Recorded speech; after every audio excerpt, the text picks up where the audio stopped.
जो स्टूडेंट्स कैसे हैं आप सब ठीक ठाक हैं। एक स्टूडेंट हमारे पास आया राइट, और उसकी रिक्वेस्ट है कि उसका पाकिस्तान आर्मी के अंदर एज ए कमीशन ऑफिसर उसने अप्लाई किया और उसका 20 मई को जो सा इनिशियल टेस्ट है राइट, और आज 18 मई हो रही है। इसलिए मैं आप लोगों को बड़ी बार कहता हूँ कि जब आप लोगों का टेस्ट करीब आ जाए करे, अगर मैं आपको व्हाट्सएप पे रिस्पांस ना कर रहा हूँ और आपको रिप्लाई ना दे रहा हूँ तो काइंडली आप लोग मुझे कॉल किया करें, लेकिन व्हाट्सएप पे नहीं नंबर पे किया करें। आप लोग क्या करते हैं, मुझे व्हाट्सएप पे कॉल्स करना शुरू हो जाते हैं जिसकी वजह से आप लोगों को रिस्पांस नहीं आता। व्हाट्सएप पे बर्डन ज़्यादा होता है, एसएमएस ज़्यादा आए होते हैं, कॉल ज़्यादा आ रही होती हैं, वहाँ पर हम लोग इतनी जल्दी रिस्पॉन्स नहीं करते। अगर कि आपका टेस्ट करीब आ चुका है तो फिर हमें कॉलें करें। टेस्ट आप लोगों का 2-2 3-3 महीने दूर होता है और आप लोग कॉल्स करने लग जाते हैं। इस तरह ना किया करें, इस तरह प्रॉब्लम होती है, हम उस बंदे की सही तरीके से हेल्प नहीं कर पाते जिसका टेस्ट करीब आ चुका होता है। तो आज पाकिस्तान आर्मी के एकेडमी के पॉइंट ऑफ व्यू से हम इन्हें थोड़ी सी बातें समझाने लगे थे, तो हमने सोचा ये बातें आप तक भी पहुँचनी चाहिए ताकि आप लोगों की भी रहनुमाई हो जाए और आप लोग भी अपनी मंजिल को हासिल करने तक कोशिश कर सकें। अब मैं आपको कुछ पॉइंट्स बताने लगा हूँ, उसके बाद हम चले जाएंगे पेज की तरफ और मैं आपको बताऊँगा कि हम किस तरह इन टेस्ट को आपको प्रिपेयर कराएंगे। थोड़े बहुत ट्रिक्स बताएंगे, सारे ट्रिक्स तो अभी हम आपको नहीं बताएंगे, लेकिन इतना बता देंगे कि आप इस टेस्ट को पास कर सकें। आप लोग जानते हैं इस बात को कि हम लोग सारे ट्रिक्स वीडियो के अंदर क्यों नहीं बताते। यहाँ हज़ारों नहीं लाखों माफिया बैठे हुए हैं जो कि बच्चों को लूटने के लिए तैयार हैं, इन्हीं टेस्टों को बेचने के लिए तैयार हैं, और हज़ारों अकेडमीज खोल के बैठे हुए हैं, और बच्चे सेलेक्ट हों या ना हो उनसे पैसे ले लिए जाते हैं राइट। मेरा ये मानना है कि पैसे लो तो फिर सेलेक्ट कराओ, पैसे लो तो बच्चों को पास कराओ। इवन कि मैं यहाँ तक मानता हूँ कि अगर कोई उस्ताद किसी बच्चे को 9th क्लास में पढ़ाता है और पूरा साल पढ़ाने के बाद बच्चा फेल हो जाता है तो कहीं ना कहीं वो पैसे भी हलाल है या हराम, उस्ताद को सोचना चाहिए, क्योंकि उस्ताद उस चीज़ का ज़िम्मेदार है। 12 महीने पढ़ाने के बाद वालिदैन को जब उस्ताद ये कहता है माजरत आपका बच्चा फ़ेल हो गया, तो कहीं ना कहीं उस्ताद भी उस चीज़ का ज़िम्मेदार था। चीज़ को हलाल करने में बहुत मेहनत लगती है और हराम करने के रास्ते हज़ारों निकल आते हैं। अब पाकिस्तान आर्मी, एयरफोर्स या नेवी तीनों में डिफरेंट कैटेगरीज आती हैं राइट। डिफरेंट इनिशियल टेस्ट होते हैं जिसके लिए आप यूट्यूब पे जाकर सर्च कर सकते हैं, सर वकार वहीद। अब रियल मोटिवेशन की जगह हमारा चैनल वकार रियल मोटिवेशन एक और न्यू हमने बना ली, उसे सब्सक्राइब कीजिए और यूट्यूब पे जाकर सर्च कीजिए सर वकार वहीद, देन आपको हमारा टेस्ट ट्रेनिंग के पॉइंट ऑफ व्यू से एक चैनल मिल जाएगा। वहाँ पर आपको इनिशियल टेस्ट की, एयरफोर्स की, आर्मी की चंद वीडियोज़ मिलेंगी स्टार्टिंग की राइट, उन्हें आप सुने, आप तैयारी करें, आपकी बेहतर तैयारी हो जाएगी। अब ये मेरे क्या आएगा कि एयरफोर्स और नेवी का टेस्ट एकेडमिक डिफरेंट होता है बनस्बत के आर्मी के। अब आप ये सोच रहे होंगे सर एकेडमिक तो वो होता है जो कि बेसिक नॉलेज होता है, जैसे कि हम कहते हैं पाक स्टडी का, इंग्लिश का, या फिर हम कहते हैं कि प्रेपरेशन आनी चाहिए या detective something like this eight physics, chemistry, mathematics ये आने चाहिए। आप ये क्यों नहीं सोचते कि जब पाकिस्तान आर्मी के अंदर आप लोग अप्लाई करते हैं तो आप में से कुछ लोग होते हैं FA पास, कुछ लोग होते हैं FSC पास, कुछ लोग होते हैं ICS पास, और कुछ लोग होते हैं ठीक है DCOM वगैरह किए हुए होते हैं उन लोगों ने राइट, और डिप्लोमा वगैरह भी किए होते हैं, और DAE वाले वो भी अप्लाई कर रहे होते हैं। तो आप सब लोगों का एक एकेडमिक कैसे बन सकता है? एकेडमिक तो डिफरेंट होना चाहिए ना, क्यों मुश्तबा? डिफरेंट होना चाहिए, नहीं होना चाहिए? होना चाहिए। FSC वालों का अलग होना चाहिए, ICS वालों का अलग होना चाहिए, जिस तरह आप एयरफोर्स वाले करते हैं, पाकिस्तान नेवी वाले करते हैं, लेकिन आर्मी वाले ऐसा नहीं करते क्योंकि आर्मी वालों की स्ट्रेटजी सारी सेम है। अब ये मेरे ख्याल है कि वो सब्जेक्ट देंगे एकेडमी में, वो पार्ट देंगे जो कि FSC वाले ने भी पढ़ा हुआ होगा, ICS वाले ने पढ़ा होगा, FA वाले ने पढ़ा होगा।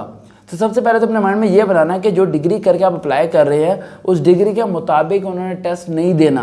पहला यहाँ पर पॉइंट आपका क्लियर होगा। सेकंड पॉइंट, वो टेस्ट देंगे जो कि कॉमन होगा। कॉमन क्या होता है? इंग्लिश, मुतालिया, इस्लामियत, जनरल नॉलेज, यस। यानी फिजिक्स, केमिस्ट्री वगैरह सब बाहर में गए, साइड पे हो गए। वो कहाँ पूछे जाएंगे? आपके सब्जेक्ट के मतलब इंटरव्यू में पूछे जाएंगे आपसे। इनिशियल में एकेडमिक में वो चीज़ें आपसे पूछी नहीं जाएंगी अगर आपका स्पेसिफिक लेफ्टिनेंट के लिए टेस्ट है तो।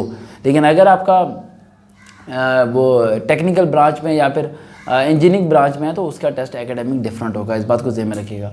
अब पाकिस्तान आर्मी के अंदर वर्बल नॉन वर्बल पास करने को तो आसान तरीका है, वो आपको बताया हुआ है कि आप मेरी वीडियो जाके देखेंगे सर वकार वहीद के चैनल पे, दैन वर्बल नॉन वर्बल तो आपको पास हो जाएगा। अब बेसिकली ये बच्चा है मेरे पास एकेडमिक की तैयारी करने के लिए। एकेडमिक के पॉइंट ऑफ व्यू से हम आपको लेके चलते हैं पेज के ऊपर और आपको बताते हैं कि किस तरीके से तैयारी करनी है।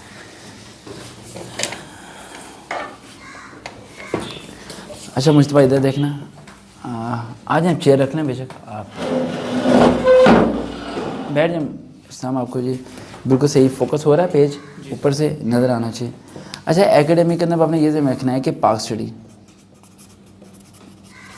ये जो खड़े होकर कर लें बेशक ईजी हो जाए, जैसे पाक स्टडी ठीक है, यहाँ से आ जाए बैक साइड पर बेशक। अच्छा पाक स्टडी का जो सा पोर्शन है जो हम लोग जनरल नॉलेज के कहते हैं, आपने सारी वॉर्स के बारे में पढ़ना है। पहली जंग कौन सी हुई, दूसरी जंग में क्या हुआ, हमारा ये हुआ, बांग्लादेश कैसे जुदा हुआ, इसके अलावा किसी और तरफ आप लोगों ने नहीं जाना। ठीक है, पहला पॉइंट हो गया क्लियर, उसके अलावा कुछ नहीं है। लो जी सेकंड पॉइंट आपका इस्लामियत का। इस्लामियत का आपने वो चीज़ें पढ़नी है जो फ़िरका वारियत में ना आती हों। अल्लाह कितने हैं, एक। पाँच बुनियाद की है इस्लाम की। ठीक है, जहाद कितने किस्म का होता है। ठीक है, नमाज़ें कितनी हैं, ईद की नमाज़ें कितनी होती हैं, और इस तरह रोज़े रमज़ान कब आता है, इस्लामी महीने कितने, यानी वो चीज़ें जो कि कॉमन है, जो कि क्या है कॉमन है, वो पढ़नी है। टू कॉम्प्लिकेटेड ये जी पहला हज कब हुआ जी, पहली अजान कब हुई, ये हुआ वो आपने चीज़ें नहीं पढ़नी, वो चीज़ें आपको पढ़ने की ज़रूरत नहीं है। ये कॉमन चीज़ें आपको सारी पता होनी चाहिए, आपका इस्लामियत का टेस्ट पास हो जाएगा। तीसरा हमारा आता है इंग्लिश का पोर्शन। तो क्या इंग्लिश का पोर्शन से वही बच्चा पास कर सकता है जिसे क्रिएटिव राइटिंग आती है। आप लोग एक्टिव पैसिव पढ़ने लग जाते हो, डेक्टिव पढ़ने लग जाते हो, प्रपोजिशन को रट्टा मारते हो, छोड़ दो इन सब चीज़ों को। इंग्लिश कुछ भी नहीं है वहाँ पर, सिर्फ क्रिएटिव राइटिंग आपको आनी चाहिए, यानी खुद से पैराग्राफ को बनाना, किसी चीज़ को समझना या उसके मीनिंग को समझना। ये अगर आपको आता है तो फिर हो सकता है, और ये जब भी हो सकता है जब आपको सब टाइटल मूवी समझ आती हों। अब इंग्लिश मूवी कोई देखें या इंडियन मूवी देखें या पाकिस्तानी मूवी देखें जिसके नीचे इंग्लिश में वर्ड्स आ रहे होते हैं, अगर आपको वर्ड्स के मीनिंग आते हैं तो आपका इंग्लिश का पोर्शन 100% पास है। किसी जगह किसी वेबसाइट से इंग्लिश की तैयारी करने की ज़रा भी ज़रूरत नहीं है, हलवा ये टेस्ट 1 मिनट में पास हो जाएगा। उसके बाद हम आते हैं जनरल नॉलेज, जो कि फजूल 3 सब्जेक्ट आया था, जिसमें काफ़ी बच्चे फेल हो जाते हैं क्योंकि वो कभी नहरों के नाम, दरिया के नाम, पहाड़ों के नाम याद नहीं करते। इसके लिए आप सिंपल ये करें कि जनरल नॉलेज का आप किसी भी गूगल पर सर्च कर लें और पाकिस्तान की बेसिकली कम से कम 150 जनरल नॉलेज के क्वेश्चन बेसिकली याद करें। पाकिस्तान को कौमी खेल कौन सा है, कौमी फल कौन सा है, ये सारी चीज़ें आपको पता होनी चाहिए। दूसरा मैप लेके आ जाएँ, 50-60 रुपये का मैप मिलेगा। मैप को पूरा पढ़ लेना कि पाकिस्तान के करीबी मुल्क कौन से हैं, ईस्ट में कौन से, वेस्ट में कौन से, नॉर्थ में कौन से, साउथ में कौन से मुल्क हैं, ये आपको मैप होना चाहिए आपके पास, ये आपने पढ़ लेना। अब लास्ट 2 लाइन्स रहेगी और मैं आपको बता दूँ इस टेस्ट को पास करने का तरीका क्या है। वर्बल जो टेस्ट होगा, 1 मिनट बेटा माज, वर्बल जो टेस्ट होगा उसके अंदर आपने स्पीड को 100% रखना है, यानी क्वेश्चन एक बार ही पढ़ना है और दोबारा नहीं पढ़ना, उसे मार्क कर देना है। हाँ जी। नॉन वर्बल जो है उसमें भी आपने इसी तरह स्पीड रखना है, लेकिन जब एकेडमी में आना है तो आपने क्या हो जाना है, स्पीड स्लो कर देनी है। क्वेश्चन को आप आराम सुकून से पढ़ें, आपको कोई मसला नहीं है।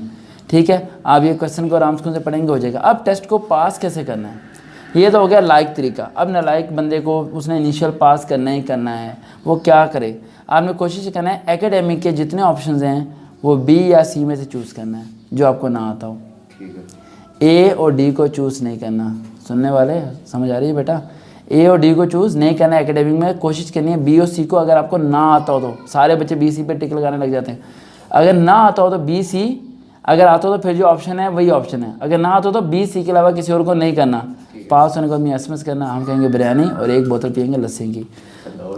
ठीक, हाँ। और ये इनिशियल टेस्ट कुछ भी नहीं होता, इनिशियल टेस्ट तो वैसे भागते भागते पास हो जाता है, राइट। इनिशियल के बाद बेसिकली टेस्ट होता है साइकोलॉजी टेस्ट। लोग रनिंग कर रहे होते हैं, पुशअप्स कर रहे होते हैं, ग्रुप डिस्कशन सीख रहे होते हैं। कुछ भी सीखने की ज़रूरत नहीं है, सिर्फ एक चीज़ सीख लें, बात करने का अंदाज़ आ जाए, अपने आप को समझने का तरीका आ जाए, औरों को समझाने का तरीका आ जाए, अपनी बात पर कायम रहने का तरीका आ जाए, आप रेकमेंड हो जाएंगे। और अगर नहीं भी रेकमेंड होते, इस बात को ज़हन में रखना कि समंदर छोटा नहीं, समंदर बहुत बड़ा है, दुनिया बहुत बड़ी है। कभी कभार अल्लाह ताला ने किसी को कोई मुकाम देना होता है तो उससे कोई मुकाम छीन लेता है। अगर आप हार जाएं तो फिर भी परेशान मत होना, और जीत जाएं तो ज़्यादा खुश मत होना। दोबारा मुलाकात होगी, देखते हैं होम स्टूडियो। अल्लाह हाफिज़।